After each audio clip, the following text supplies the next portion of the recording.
guys, this is lesson 9-4 and it is called Solving Quadratic Equations by Completing the Square. So as you set up your notes for today, make sure you label them very clearly, lesson 9-4, and title it Solving Quadratic Equations by Completing the Square. Mark that really clearly so that it's easy to get back to these notes. In today's lesson, I'm going to show you a technique for solving quadratic equations that is pretty cool. We're going to actually take numbers that are not particularly nice and make them nice. So this is a fun technique. Remember that when we are solving quadratic equations, we are actually looking for the place where our parabola crosses the x-axis. And you remember that we can call these solutions. We can call these x-intercepts. We can call these roots. And we can call these zeros. So every time we're doing this, solving these quadratic equations, we're looking for this magical place where the parabola will cross the x-axis. Remember in the last lesson we saw that sometimes it crosses twice. Sometimes it just dips down and touches one time, or comes up and touches one time, and sometimes it's floating away from the x-axis and doesn't cross at all, and we will discover that there are no solutions in that case. But today we're going to talk about specifically completing the square. So let's talk about perfect square trinomials first. We've studied these, and let's just review. If I have x plus 5 squared, that is the same thing as x plus 5 times x plus 5, and we learned a pattern to multiply these. We can use FOIL, but we also can use our pattern where we know we're going to have x squared plus, and on the end we're going to have 5 times 5 is 25, and in the middle we're going to have 5 times x times 2, and so we're going to end up with 10x. So what we want to look at today is the relationship between this number, which we'll call C, and this number, which we will call B. If we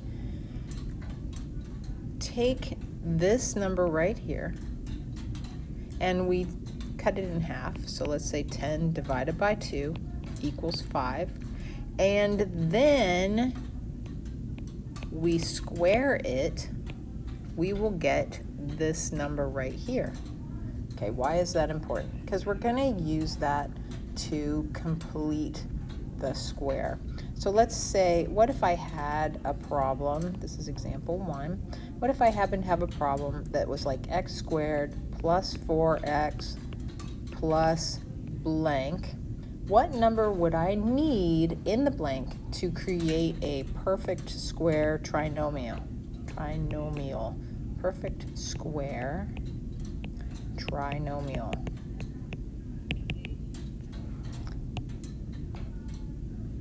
Well, what we're going to do is we're going to look at this number first. We're going to cut it in half and divide it by 2. And then we are going to square it. In this case, it ends up being the same number. It's kind of odd, but this is a perfect square trinomial. This would be x plus 4, no, not 4.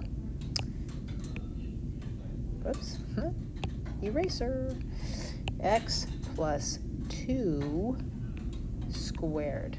And then if you remember that x plus 2 times x plus 2, if you don't remember the pattern, we have first, outer, inner, and last. So we have x squared plus 4x plus 4, which is the same thing as x plus 2 squared. All right, let's just do another example here. Let's say I have r squared minus 8r plus something. And I want to know what something I would put in that blank to make this a perfect square trinomial. Perfect square trinomial. So what I'm going to do is I am going to say, what is half of 8 or negative 8? It's not going to matter because I'm going to square it. So you can actually just think about half of the 8. 8 divided by 2 is 4. And then I'm going to do 4 squared is 16. And 16 is the number I'm going to put here. Interestingly enough, if I want to go ahead and factor this, which I'm going to want to, I'm going to use x plus, I'm actually going to use this number, 4 squared, because I'm going to want to go 4 times 4 for my outer, which makes that 16. And I just made one small mistake. I wonder if you can see what it is. If I were to try to multiply this out, I would get r squared plus 8r. So I need to do x minus 4. So if you have a minus here, you're going to want to factor it into a minus. All right, let's move on to another example, and we'll see that again, I'm sure. Example 2, x squared minus 6x plus 12 equals 19. And now we are going to solve an equation by completing the square.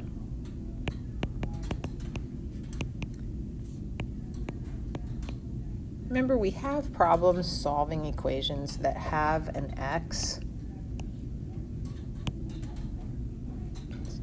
squared and an x at the same time. That creates some solving issues for us.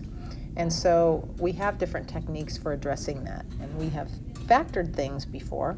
But if I'm looking at this, it's not only not equal to 0, but it's not factorable in a nice way. I'm not going to come up with nice numbers to work here. So the first thing I want to do, if I was going to factor it, I would want to subtract 19 from both sides so that it equals 0.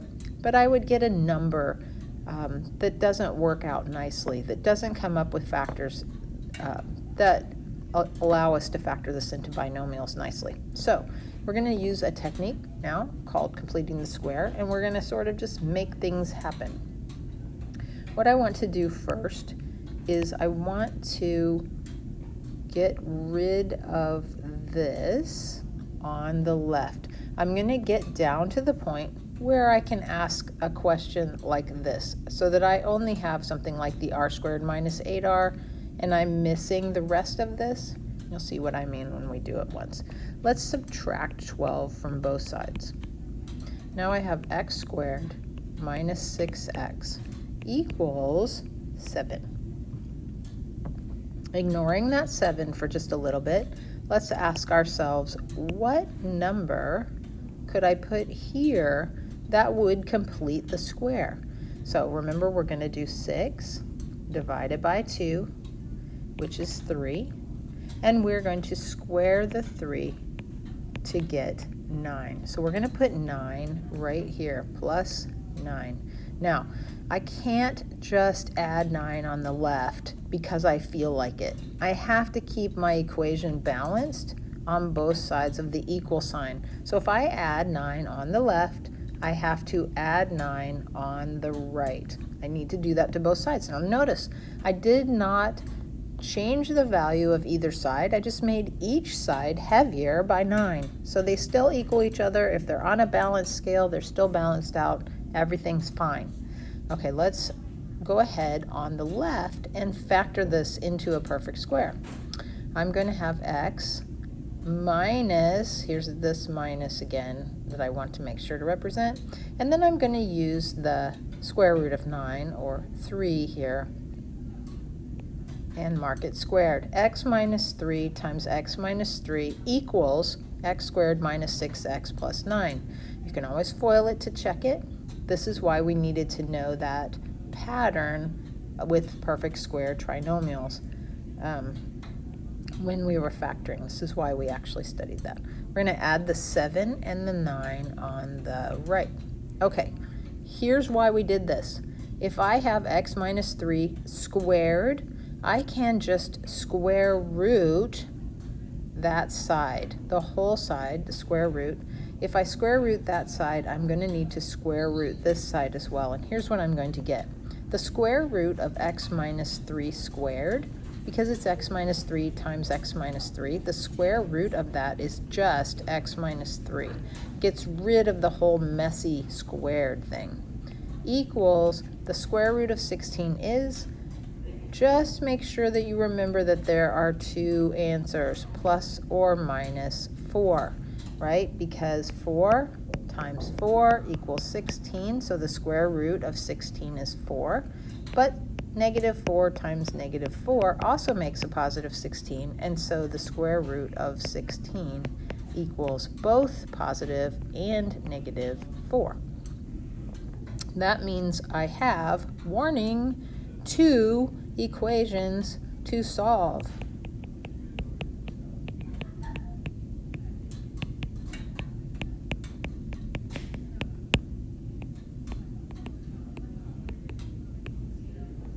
Remember, way back here, what is true about quadratics? Most of the time, we are looking for 2 solutions, x-intercepts, roots, zeros. So this shouldn't surprise you when you discover that you have 2 possible answers. Okay, so the 2 equations I need to solve are x minus 3 equals 4 and x minus 3 equals negative 4. I'm going to add 3 to both sides to finish solving this. X could be 7, yay. And adding 3 to both sides here, x could be negative 1. So I have 2 possible answers, 7 and negative 1. That means my parabola could cross, probably does, at negative 1 and at 7. All right, let's do one more just like that before we do one that's just a little bit more work. X squared minus 12x plus 3 equals 8. Step 1, get this by itself. Step 1, clean house, get rid of this plus 3. We want to move it to the other side, so we'll just subtract 3 on both sides. That gives me x squared minus 12x. I can create a space because I'm going to be completing the square, and 8 minus 3 is 5. Ignoring that 5 over there for just a little bit, what number do I want to put here? I'm going to take 12, divide it by 2, that would give me 6, and then I'm going to do 6 squared is 12. So the 12, whoops, I do not know why I just said that. That is so not true. 6 squared is 36. 36 is the number I want to put here. Now, warning, I have to keep both sides of my equation equal. So if I add 36 on the left, I need to add 36 on the right. Okay, so that's balanced, it's legal, everything's going fine. On the left, I want to go ahead and factor this. I'm going to say x minus, because there's a minus here, 6. I'm going to keep this number, or the square root of this number, as the factor I want in there. And that's going to be squared, because I have a perfect square trinomial going on here, equals, let's add 36 and 5 to get 41. All right, ignoring our 41 for just a second, thinking about the x minus 6 squared, if I take the square root of that, I'll just get x minus 6. That's nice. Keep your equal sign. Got to do what you do to the left, to the right. And so I'm going to get the square root of 41. Now, I'm probably going to just leave this as a square root of 41 unless it asks me to get the decimal answer. But I need a positive and a negative.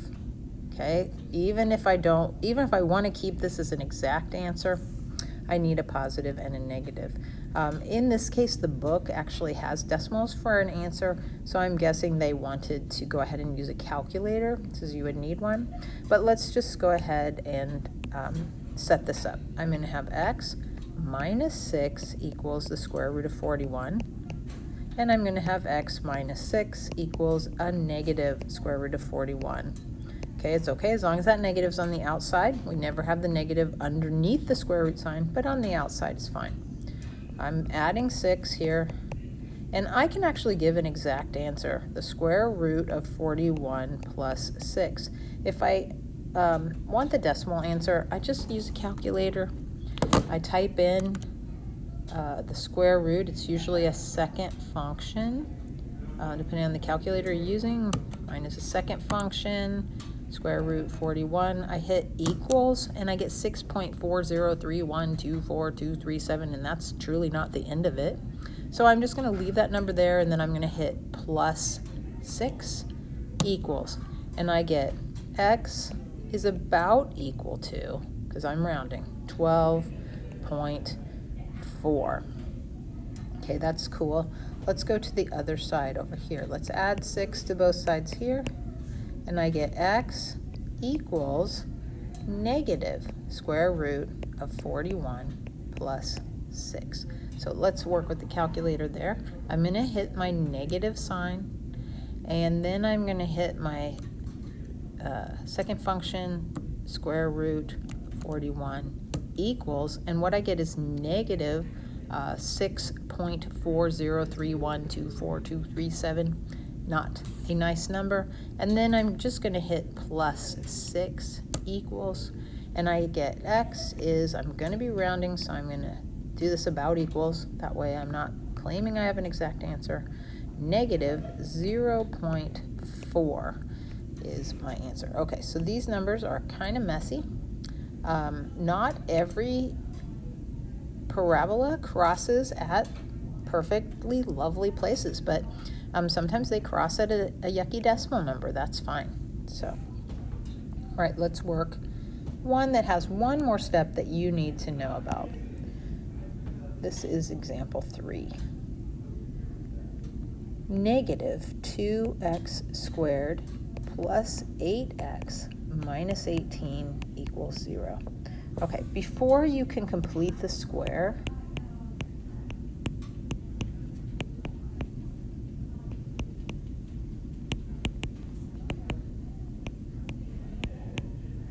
you need x squared, and then it doesn't matter if you have a plus or a minus, and then you're going to have a number times x. You need to get this alone. Okay, so what we're going to do here is we see this negative 2.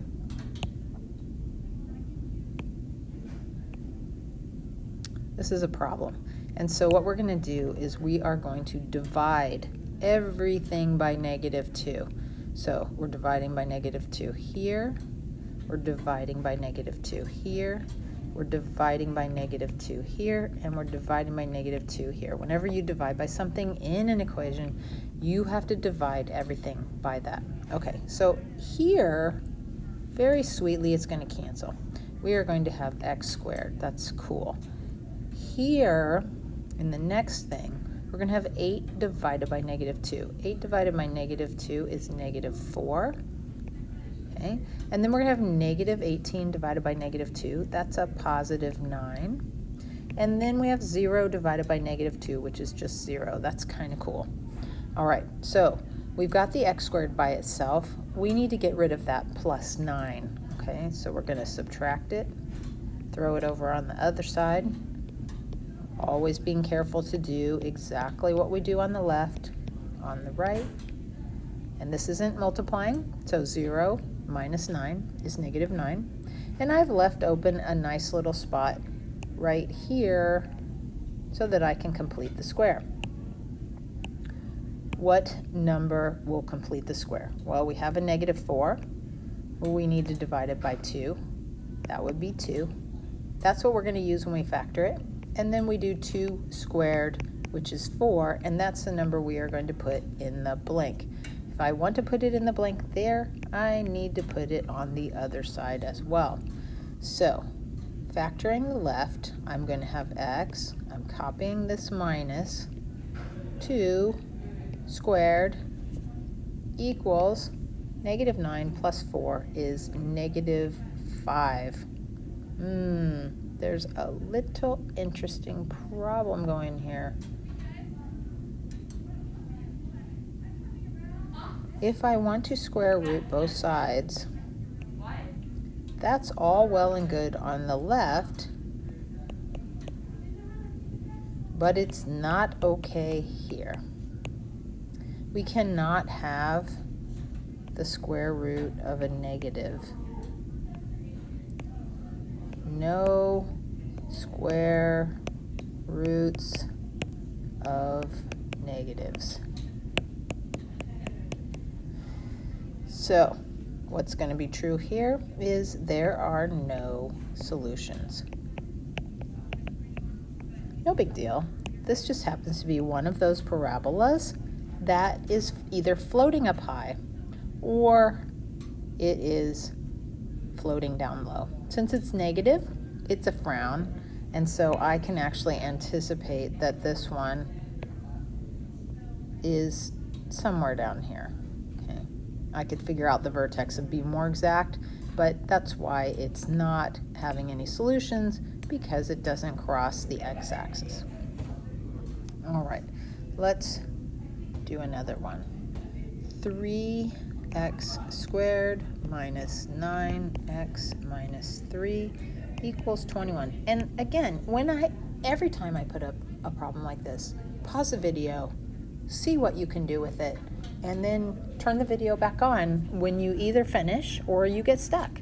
It always makes you learn better if you try a little bit by yourself before you just watch someone else doing it. Watching someone else do math is a very lame way to learn. It doesn't actually teach you much. So you've got to get in, get dirty, get messy, and do this yourself. Okay, so the first thing I need to do is to get this x squared minus bx all by itself. So I've got to get rid of the 3. I want to do that first. If I'm going to divide by 3, I have to divide by 3 everywhere. So here, I did that on purpose, cancels out and makes a nice number. Negative 9 divided by 3 is negative 3. Negative 3 divided by 3 is negative 1. And 21 divided by 3 is 7. All right, I still need x squared minus bx all by itself. Negative 3 can be the b, but negative 1 is in the way. So I'm going to add it to both sides. I have x squared minus 3x equals 8. All right, what do I want to put here to complete the square? And I'm just going to put a little blank over here to remind myself that I'm going to have to put it on both sides. All right, this is kind of tough, but 3 divided by 2 is going to be 3 divided by 2. I'm going to leave it just like that because that'd be 1.5, and I'm just going to leave it the way it is. When I square it, I am going to have to square the top and the bottom, and I'm going to get 9 over 4. Plus 9 over 4 is what I want here. It means I have to do that in both places. And then when I factor, I'm going to go back to the 3 over 2, copying the minus. 3 over 2 squared equals 9 plus 8 over 4 is not a nice number, or 8 plus 9 over 4. Don't know. Sometimes I hear myself later and go, that wasn't right. I'm doing this in a calculator because it's just going to give me 41 over 4, and I will deal with that in a minute. Okay. When I square root both sides, I'm going to be using a calculator, and I'm going to get some yucky numbers. X minus 3 over 2, so I just took the square root of that, equals the square root of 41 over 4, and this is plus or minus. I could square root the bottom, and then it would simplify to be this, but I'm not sure it's really necessary since I'm going to use a calculator anyway. We have to be kind of careful. We're going to have to make sure it enters into the calculator with using some parentheses. And here's the other thing I need to solve.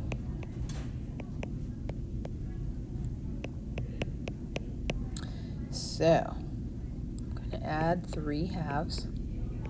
If you panic, try to skip ahead without writing down your steps. Then you might panic. But if you just are calm and write down your steps, we're going to let the calculator actually do the hard work. Okay, so I'm pushing second function square root, and now I'm going to put parentheses 41 divided by 4 into parentheses. So that's going to square root all of it. And then now I'm going to go plus parentheses 3 divided by 2. I'm saying that because I don't think the TI has the same buttons for using fractions as Casio I'm using. So in case you're using a TI, or you may have to enter it like that in Alex. Okay, I'm going to hit enter, and what I get is I'm actually going to take away that equal sign because I am so badly going to need to round because I have 4.7015621119. So let's call that 4.7. All right, over here, I'm going to add 3 halves to both sides, and I'll talk you through how I'm going to enter this in the calculator. I'm going to go push my negative sign, push second function square root, use a parentheses, 41 divided by 4, end parentheses, plus sign, parentheses 3 divided by 2, end parentheses, equals negative 1.7015621119. And the calculator's just ending. That number actually does not end. So how about let's call it negative 1.7. Okay, so I have 2 roots. They just don't happen to be perfect integers. They happen to have messy decimals. All right. I'm going to do one more for you so that you can stop the video and practice it also. Let's have you try this one. X squared plus 6x minus 16 equals 0. Solve this by completing the square. Pause the video, try it yourself, turn the video back on. All right, so you've been working on it on your own, and here I am solving it. I need to get this part all by itself, and so I'm going to add 16 to both sides. X squared plus 6x equals 16. And then I'm thinking about how to complete the square. And of course, I'm going to keep it balanced on both sides. So I'm going to do 6 divided by 2 is 3. And 3 squared is 9. So I'm actually going to add 9 here, which means I'm going to do it on both sides. When I factor x squared plus 6x plus 9, I'm going to get x plus 3 squared equals 16 plus 9 is 25. All right, let's go ahead and square root both sides. I get x plus 3 equals plus or minus 5. Okay, it did make a nice number, but I'm going to have to solve 2 equations. Subtracting 3 from both sides, I get x equals 2, or x equals a negative 8. All right, there's my 2 crossings, and they're actually pretty nice. 2 and negative 8. Very good. All right, I'm going to do one more so you can practice. These really just do take practice. Let's do this one. X squared minus 2x minus 14 equals 0. I'm going to give you a hint. I don't think it's going to make nice numbers. I think you're going to have to use a calculator. Turn it off. Try it yourself. Come back. All right, I'm looking at this. I know I want this x squared minus bx part all by itself, so I'm going to add 14 to both sides. X squared minus 2x. I like to leave a nice big space there because I know I'm going to complete the square. 2, this number right here, divided by 2 gives me 1. And 1 squared gives me 1. So I'm adding 1 to both sides. Nice. This is going to give me x minus 1. So 1 squared and 1, the square root of 1, they're all the same. They all come out to be 1. So that equals 15. I'm going to square root both sides. X minus 1 equals plus or minus the square root of 15. That's going to be a calculator problem since I want to round it to be a decimal. X minus 1 equals the square root of 15, or x minus 1 equals negative square root of 15. Adding 1 to both sides, I get x equals the square root of 15 plus 1. Let's get the decimal equivalent. The square root of 15 plus 1 is actually the exact answer, the best I can do it. I'm hitting my second function, square root 15. I like to hit enter. That's like 3.87. And I'm going to hit plus 1, enter, and I get 4.872, yada, yada, yada. So let's just go ahead and give that 4.9, because 4.87, the 7 will round the 8 up to be a 9. All right, let's finish solving over here. X equals a negative square root of 15 plus 1. So I'm in my calculator to get the decimal equivalent here, hitting the negative, the second function, square root sign, 15, enter, plus 1, enter, negative 2.87. So let's call that negative 2.9. Okay, so here's one crossing place, here's the other crossing place. Neither of them are a nice number, but that's okay. If I was really obsessed with exact numbers, I would give this as my answer. And I'm sure that your problems in ALEKS will tell you where to round or to give exact answers. All right, let me know what you still have questions on.